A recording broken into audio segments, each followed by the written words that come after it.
Sebanyak 90 personil Polda Sumsel yang ikut dalam program penghapusan dosa Polda Sumsel secara resmi ditutup oleh Kapolda Sumatera Selatan Irjen Pol Eko Indra Heri di Taman Puntikayu.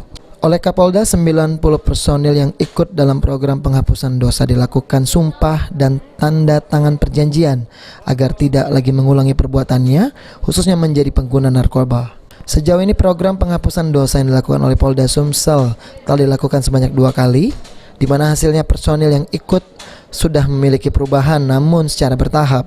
Kedepannya program penghapusan dosa sendiri akan dilakukan terus diperbaiki oleh Polda Sumsel yang mana rencananya akan dilakukan setelah Lebaran Idul Adha. Alhamdulillah ya, mudah-mudahan Allah mendengar apa yang kita lakukan ini dan mengijabah doa kita. Untuk gelombang pertama itu tadi siang saja setelah sholat Jumat mereka men-share bahwa mereka sedang sholat Jumat, melakukan kegiatan kebaikan-kebaikan.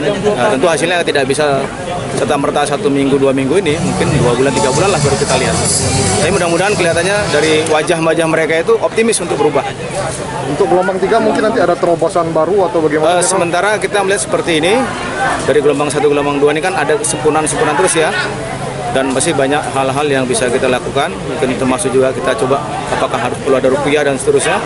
Kita masih terus mencari metode yang terbaik.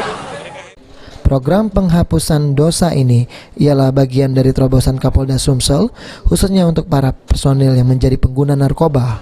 Setidaknya dalam program penghapusan dosa ini ada kurang lebih 260 personil Polda Sumsel yang mengikutinya. Firman Hidayat,